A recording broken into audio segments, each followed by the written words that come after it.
Well, Grant, I think it's fair to say there was a bit of a sombre mood after Saturday. How's the following week been following that result? It's obviously we came in Monday and it was tough. The mood was obviously a little bit low in the camp, but we had two very good training sessions Monday and Tuesday. So we're now fully focused on Saturday rather than looking behind. It's fair to say in that game you kept the score down to 1-0. You made some really good saves. I imagine that's little consolation though because you didn't get anything from the game. Yeah, exactly that. All I can do is give the team the best chance that we can to go up the other end and try and get a goal. But unfortunately that wasn't to be. So we lost the game. And it's hard to ignore the results that happened in midweek, which means you're now in the relegation zone. Is it important that you guys ignore that and just focus on Saturday? Yeah, look, all we can do is focus on ourselves. If like everyone keeps saying, if we win our games, then that's all we can do, and hopefully along the way, then obviously teams around us play each other, and we obviously play those teams as well. So if we can get wins, then ultimately that will lead to other teams not getting results, so it's truly in our hands. Because does that change anything that on Saturday as well, kicking off later, you'll see all the results come in? Is it hard to ignore it? I think by that point we'll be fully focused on what we're doing. Like I said, it's purely what we can do. We can't affect anything else. So ultimately, it doesn't really matter if other teams don't get results. It doesn't matter if we don't get a result.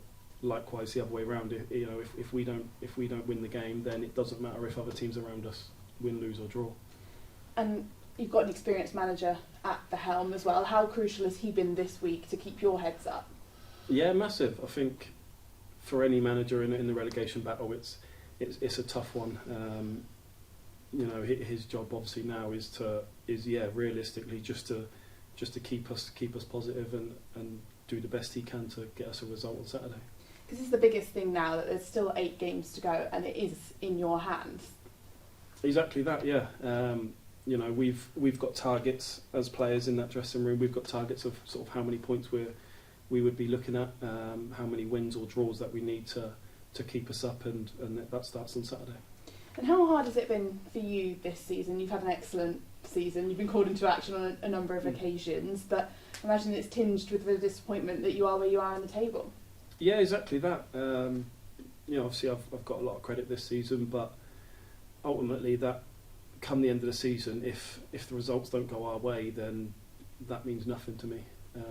Ultimately I can only look back with a bit of pride if we keep this club in this league. Is it hard for you on that sort of side of the pitch, seeing how difficult it has been for the side to score goals? Yeah, it's been tough. It adds pressure on us defensively.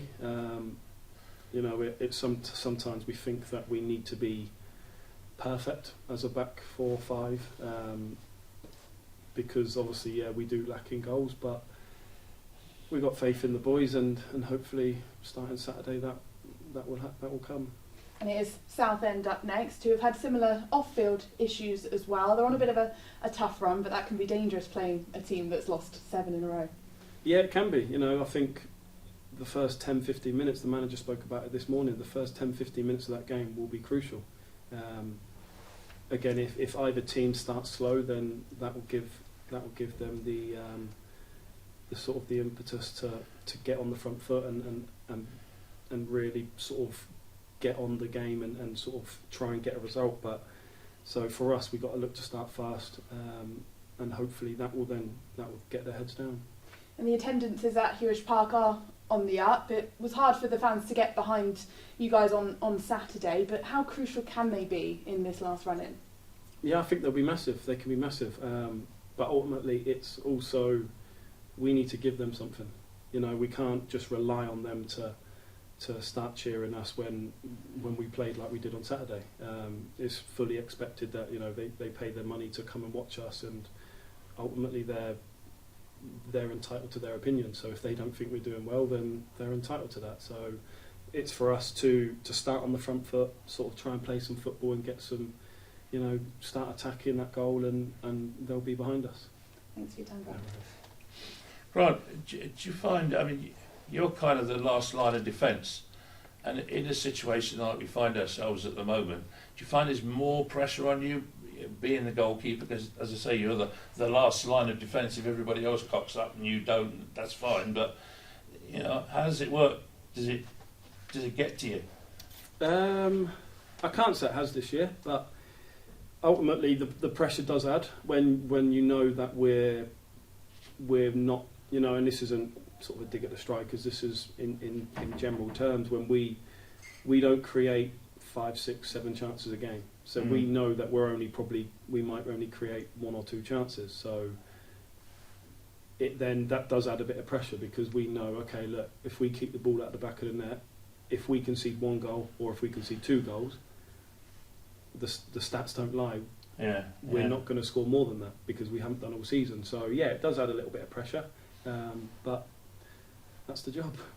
And given that you're in that position and the team's in this position, if a penalty comes along in this, is that even worse now? And is it still another penalty which has got its added pressures anyway? For us or them? For you? No, it's just the game, I suppose. You just got to do your best you can, and hopefully you can keep it out. Well, look, best of luck. I hope you, because like I said, I'm conscious. I always remember when Chris Will was here. I don't know if you want the same, but he used to you couldn't talk to Chris on a match day if you bumped into him. He was in another world. I mean, do you go off into another world when you're getting ready for the game, or are you sort of reasonably sociable, as it were? No, I think I'm the opposite. Oh, yeah? I think I'm the opposite, yeah. Come match days, I think when I was young, I used to get very nervous in games, so I had to try and find some sort of technique to flip it. Yeah. And yeah, I remember one time I just started acting like a clown. But it worked. So different tactics work for different people, and that worked for me. Well, we have to watch out for you acting like a clown next Saturday. Well, best of luck, though. Anyway.